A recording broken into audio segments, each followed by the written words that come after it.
It's been a while, Monsieur Neuvillette. I must say, I wasn't expecting my meeting request to be approved quite so quickly. The Palais Mermonia operates with an efficiency worthy of admiration. It is only right that an esteemed diplomat such as yourself should be afforded the proper level of respect. Although, if I may speak plainly, I must confess that I did not anticipate we would have the occasion to meet again after presenting you with the Gnosis. I see you've brought the Traveler and Paimon with you as well. If I may inquire as to the purpose of your visit. I'll be departing Fontaine shortly. There is, however, an outstanding matter that I would like to see resolved before I go.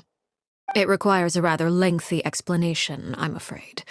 So I took the liberty of explaining everything in this proposal. Please review it at your leisure, Monsieur Neuvillette.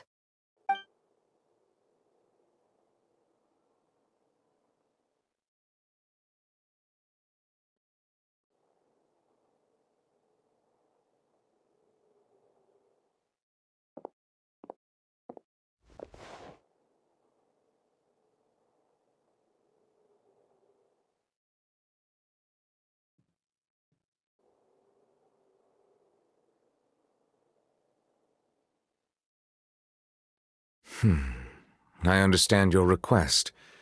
However, at the risk of causing offense, I must admit that I fail to see why you would wish for such a thing. I heard you have a certain fondness for water tasting, Monsieur Neuvillette, so allow me to use water as an analogy.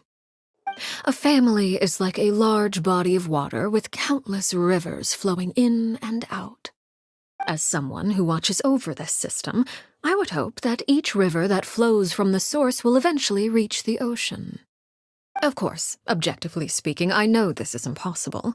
Most of the rivers will dry up along the way, disappearing into the ground and leaving nothing but a barren riverbed behind. Not all rivers are destined to reach the ocean, but I would not see their existence rendered meaningless. I believe the water that flows within them is simply meant for a different destination, like a field in need of irrigation. Or perhaps the glass of a certain water-tasting enthusiast. Did you get any of that, Traveler? Your words paint an optimistic picture indeed. Allow me to remind you, however, few among us are willing to sip from a glass filled with tainted water. It may have been tainted at one point in time, but not to worry. I'll make sure it's strained of all impurities and returned to its cleanest form.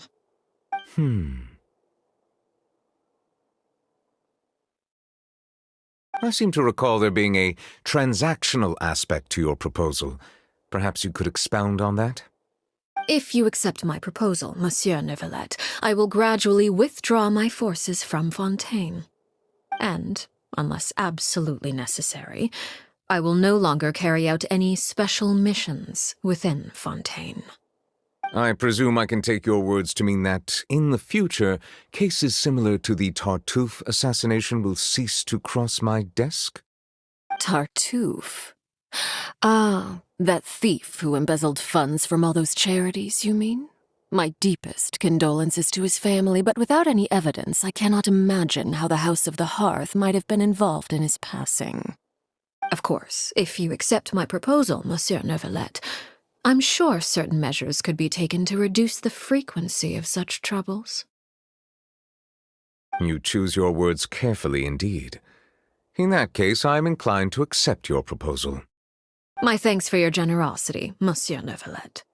Well, with that settled, we should be going now. I took the liberty of bringing along 2 bottles of spring water from Snezhnaya for you to enjoy. I do hope I get the chance to hear your impressions. Perhaps at our next meeting? Yes? Indeed. I trust you would not overlook your commitment in the meantime. All right, Traveler Paimon. Time to go.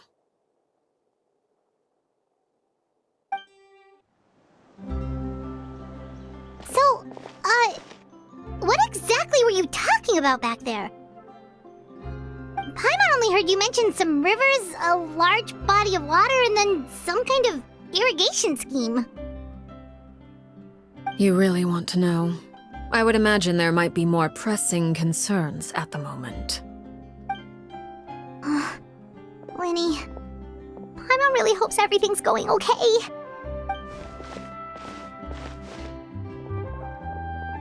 Oh, Primo recognizes that look. You've got your thinking cap on, don't you, Traveler?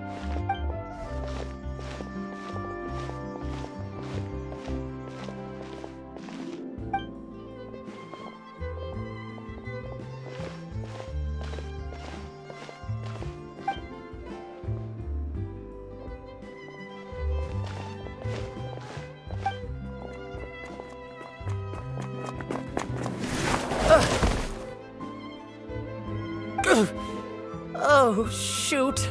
Are you alright? Oh, jeez. I'm so sorry. I was so focused on selling these papers, I wasn't looking where I was going. Well, let me make it up to you at least. Here, take this paper. On the house.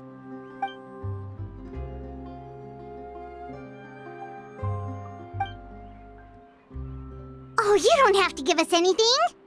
Please, I want to. It's not like I'm short on supply. All the extras will be useless come tomorrow anyway. It's my fault, really. I was just trying to bring home some extra mora for the family, but I bit off more than I can chew. I haven't had many takers today, so I'm still swimming in papers. What's going on here? Nothing much. I just ran into your friend here on accident. I should probably get going, actually, so... Hold on. Of course, I'm happy to compensate you with mora, it's just... I don't have any on me at the moment. I'll take 3 papers. Here. Your payment. Oh! Thank you for your patronage. May the Archons bless you with good fortune. If only I had the chance to run into such generous customers every day. I should probably just take on a smaller inventory though, right? I'm getting married soon, so sometimes it's hard to not get ahead of myself. Anyway, I should head out. Goodbye! Well, now that my affairs are settled, we should take the boat back to Poisson. We've even acquired some light reading to enjoy along the way. Actually, why don't we stick around for a little longer? Paimon just realized how hungry she is. She can't head back to Poisson on an empty stomach.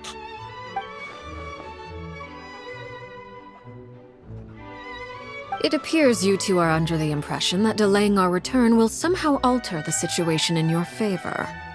I'm sorry to ruin your fantasy, but your efforts are meaningless. That being said, I could be persuaded to give Linny some extra time. I just have one condition. If you agree to my request, I'll even answer some of your questions. You're quite curious about Clairvy, are you not? And my relationship to her.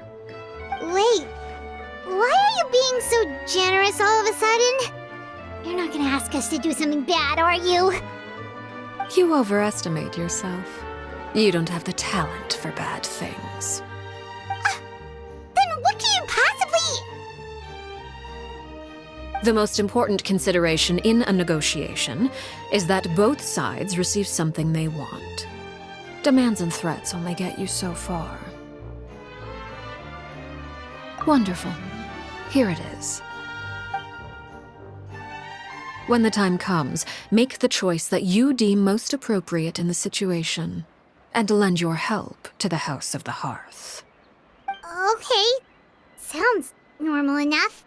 But what do you mean, when the time comes? When is that supposed to be? That is for you to decide. Then we have a deal. Follow me.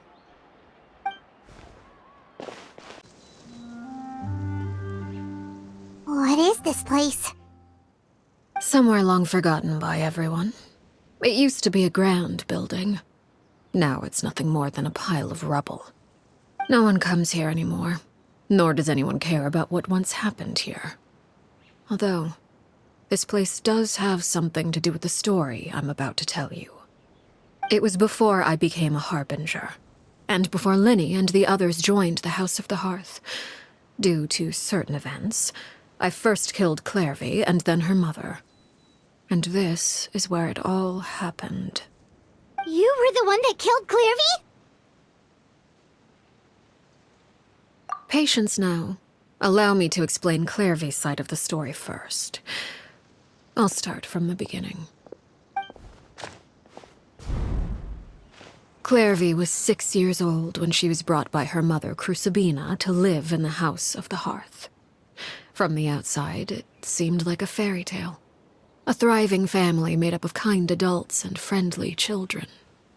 Crucibina was the knave at that time, and the House of the Hearth was under her control. She was Clairvy's mother by blood, but she was also the mother to all the children in the house. Clairvy was happy here, for a time. But she quickly realized that being part of this family wasn't a fairy tale at all. It was a kind of purgatory. Purgatory? Exactly. The House of the Hearth takes in war orphans from all over Tevat. But as for how to raise them, that depends entirely on the person in charge. Crucibina came up with a novel idea. She would teach the children to fight, force them to duel each other, and then crown as the king of the house the child who proved themselves most worthy of inheriting her title. It's difficult to estimate the number of children who died or were maimed in the process. There's little I can say about the ones who died. The ones that emerged with permanent injuries, on the other hand, well, they still served a purpose. They would be handed over to the doctor to be experimented on, or sent away on dangerous missions. Nothing more than tools to be used and then discarded. So those were the experiments Clairvy was talking about. But what actually happened to her? You said that Clairvy was Crucibina's daughter, so if Clairvy tried to convince her to stop what she was doing, Crucibina probably would have listened, right? Despite being Clairvy's mother, Crucibina cared little for her daughter. She forced Clairvy to join the House of the Hearth only as a means to demonstrate her own impartiality as a mother, to prove that she treated all her children equally. Clairvy did try to convince her mother to change her ways, but it was to no avail. After her efforts failed, the only other option was to rise up and try to fight back. Unfortunately, the other children had already been thoroughly indoctrinated into the illusion of happiness Crucibina had created. Of course, there was one exception. Someone Clairvy's age who knew the truth about the House of the Hearth. Her name was Peruere. Wait, the friend that Clairvy mentioned? Friend, huh? I suppose we can call her that for now. Clairvy was a cheerful and passionate person with a tenacious spirit. Peruere, on the other hand, was rather cold-blooded. Her cold-blooded nature allowed her to see through Crucibina's facade. Yet, it was also this cold-bloodedness that prevented her from acting against it. At least at first. While Clairvy longed for freedom, Peruere was convinced that, amid all the fighting and violence, she would make it until the end. Despite their differences, the two became fast friends, united by their knowledge of the truth. Clairvy told Peruere that she hoped to create a real family, where no one would be killed or sacrificed. There may have been a certain naivete to her ideas, but Clairvy proved her determination many times over. She tried countless times to run away, ask for help, or expose the truth. But her efforts only earned her beating after beating. The only thing that kept her going was her strength of will. Even with her body racked with pain, she would still stand on her tiptoes and open the window at night. She and Peruere would look out at the moon together, a fierce longing for freedom shining in her eyes. But one day, that light simply vanished. Oh no. What happened? Her hopelessness resulted from a culmination of things. 10 years had passed. 10 years worth of failure after failure. She and Peruere weren't children anymore, but finding any chance to escape still seemed as hopeless as ever. It was during this time that Peruware suggested a new plan. If escaping was out of the question, why not take down the very person sitting on top of this throne of lies? Mother herself. Clairvy rejected that proposal. She claimed that, as a famous harbinger, Crucibina possessed an unimaginable amount of power. Trying to kill her would have an incredibly low chance of success. Clairvy never gave another reason, but Peruware could see it written all over her face. Clairvy still thought of Crucibina as her mother. Killing her own flesh and blood was a line she couldn't bring herself to cross. If she couldn't escape and fight back, then only one option remained. Precisely. Death was the only way that she felt she could be free. It happened during a duel. When she arrived at the dueling ring that day, her partner turned out to be none other than Peruware, the very person that had stood by her side all those years. It was a fierce battle. But ultimately, Clairvy decided to let Peruware end her life. From that moment on, Peruware's journey was one written in flames. When the rain finally came and washed it all away, there she stood, the sole victor in Mother's endless game of slaughter. A trail of corpses strewn across her path to success. It was the very result she had predicted 10 years prior. Even then, she believed she would make it until the end. She wasn't surprised by the fact that she emerged as Mother's undisputed heir. Rather, her success left her with an inexplicable sense of restlessness. She was unsettled, and there was only one thing that could quell that sensation. Perhaps you two would like to take a guess as to what it was? Crucibina, you mean? But... Correct. This is the place where Peruware killed her best friend. A mere year later, this is also the place where she fought tooth and nail to kill the mother they shared. The moment she acted, any conception of what was right or wrong ceased to matter. It's one of the principles of the house. Only those who survive get to write the rules. Peruware won the battle, and became a harbinger herself. After which Her Majesty, the Tsaritsa, bestowed upon her a new name. Arlecchino. So the Perry Clairvy was talking about... It was you all along. You're Peruware. Arlecchino is just a name you got later.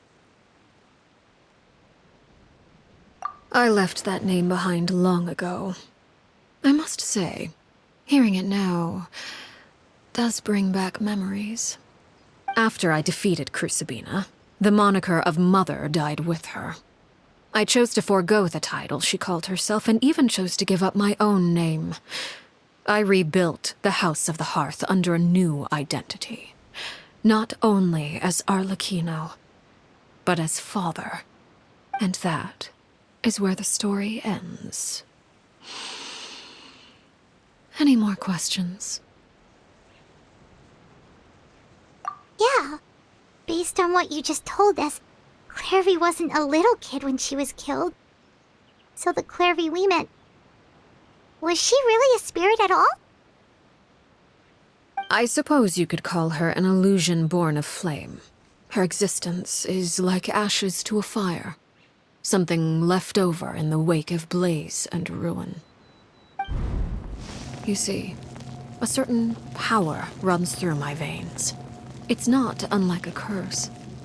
My flames leave behind shadows of anything they consume. Of course, the chances of those shadows morphing into a sentient entity are exceedingly slim. Clairvy is a very special case. Clairvy died when she was 16 years old, but what emerged from the flames was her 6-year-old self. Her appearance wasn't the only thing affected. Most of her memories were lost to the blaze as well. Memory is a mysterious thing indeed.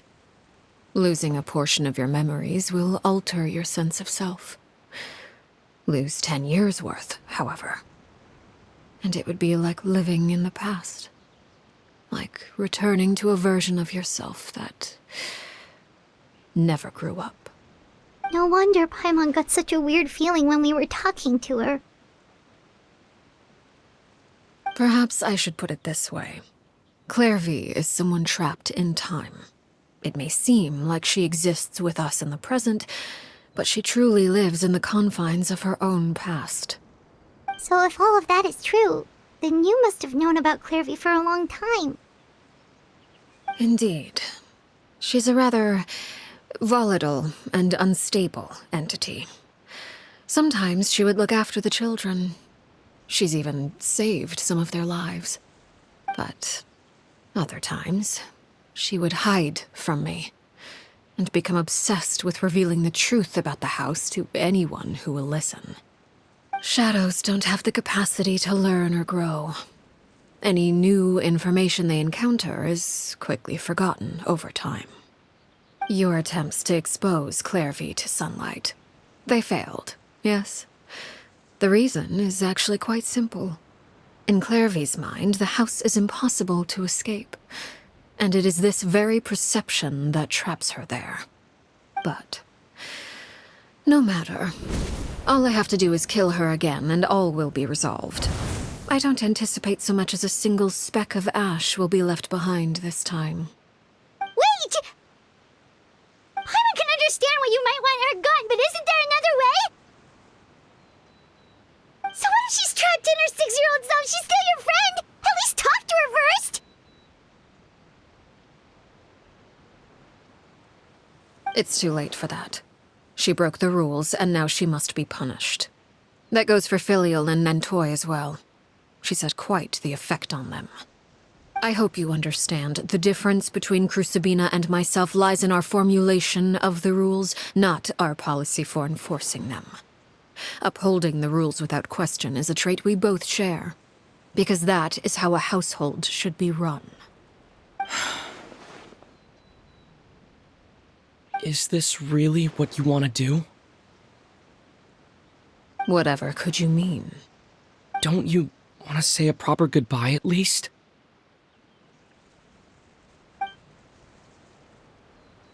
Whether as a killer or as a father, there are two things that must be avoided at all costs: anger and sorrow. Anger makes you impulsive. Sorrow causes you to waver. Well, it appears it's about time to proceed. Before we arrived, I told some of my well-behaved children to bring our troublemakers here by nightfall. I do believe I've kept my end of the deal. I gave your friends quite a bit more time. As for what happens now, we'll just have to wait and see.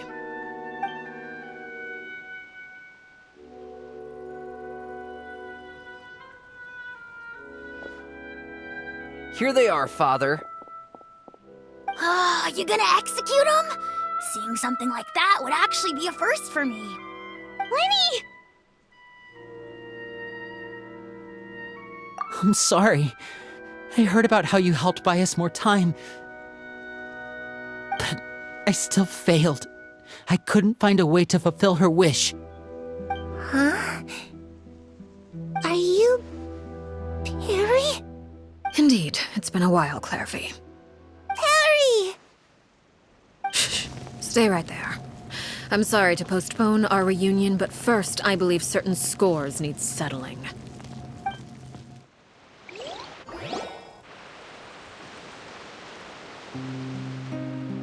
Father, let me explain. Out of my way.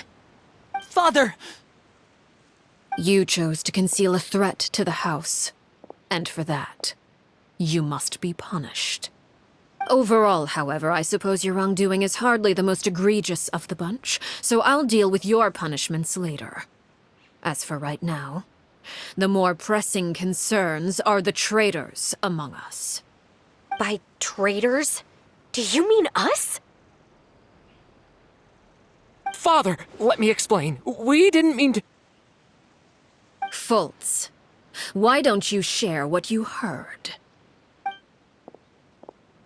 Yes, Father. Secret Midnight Meeting number 3. Participants, Filial, Nantoi, Sato, Toddy. Nantoi clearly said, if only Father wasn't the one who took us in.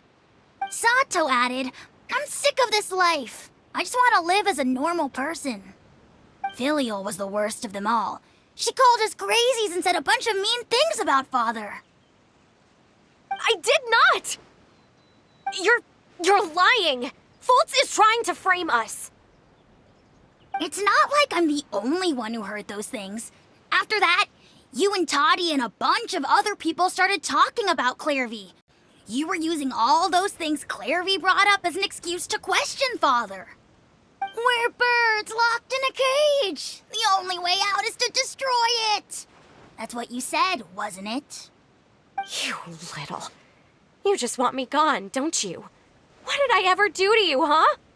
And you, Sheplo, have you forgotten who stood by your sickbed, watched over you, and changed your dressings? Come on, let's hear it then. What's your reason for all this?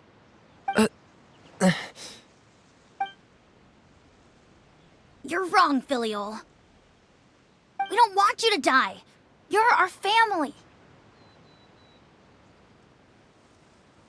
Liar. You wouldn't be doing this if that were the case. So why? Why have you backed us into a corner? We all live in the House of the Hearth. You know the type of work we do, Filial. A single betrayal can cost dozens of us our lives. It's not like it's never happened before. That kind of thing is hard to forget. That's why the House of the Hearth cannot tolerate any form of betrayal. Ever since we came to Poisson, you've had 7 secret meetings. A lot of the things you talked about really crossed the line. You've been spying on us for half a month? Wait a second. Now that I think about it, the move to Poisson was just a way to make it easier to spy on us, wasn't it? Because we were all in one place. You've had this planned all along. Filial, Nantoi, I'm sorry. I owe you both my life. I owe Clairvy too. If it weren't for all your help after I got poisoned, I wouldn't be standing here today. If this were any other situation, I would do anything to repay that kindness, even if it cost me my life. But rules are rules. I'm sorry. My hands are tied. Why? Why? That's enough, Filial. We made a mistake, and we should own up to it. We broke the rules, plain and simple. And now we have to face the consequences. I'm sorry, Chapleau. Fultz. I'm sorry, Father. We accept our punishment. Chapleau, according to the rules of the House of the Hearth, how should these traitors be punished? All those who betray the house pay with their lives. And so it shall be.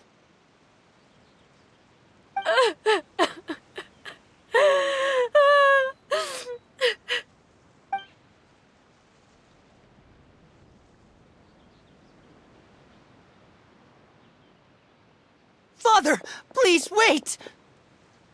Something you want to say, Linny? Please reconsider, Father. What Filial and the others did, does it really count as betrayal? We all come from broken families. From the very first day we joined the House of the Hearth, we wanted nothing more than to make it a real home. But the truth is, none of us know what a real home should look like. I'm not saying I have all the answers. All I know is this. Killing Filial and the others may uphold the rules, but doing so will only bring us further away from being a real family than we've ever been. So please, Father, please reconsider. I agree with Linny. Father, please. Linny, you...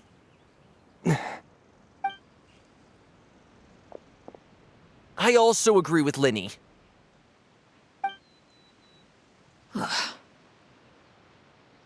An order, once given, cannot be rescinded. However, given the extent of your determination, I suppose we shall have to go about this a different way. Draw your weapons and face me. Our weapons? Father, are you referring to a duel? Precisely. The rules of the house will not be altered. Traitors must be punished. However, resolving disputes with a duel is also one of our rules, one that also applies to me. Demonstrate a sufficient showing of strength, and I shall offer a concession. Wait. Beat Father in a duel? Impossible. Father is way too strong, even for Lenny.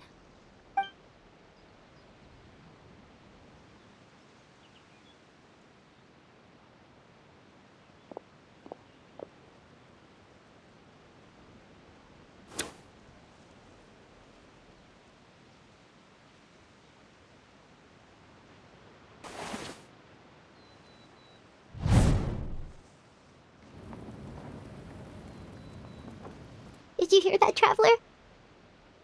Lenny and the others have to duel the knave. What should we do? Can they really win something like that? If they lose, those people from the house are really gonna be executed. Hey, are you listening?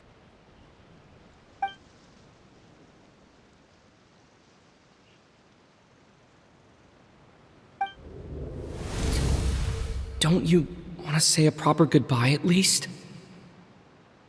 Anger makes you impulsive. Sorrow causes you to waver.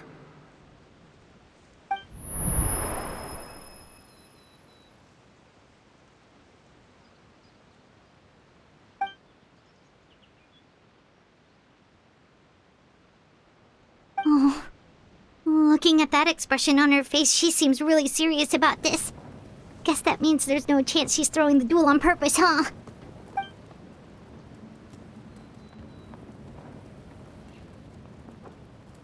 When guests are around, families are often on their best behavior.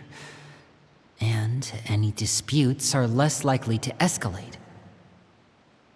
When the time comes, make the choice that you deem most appropriate in the situation, and lend your help to the House of the Hearth.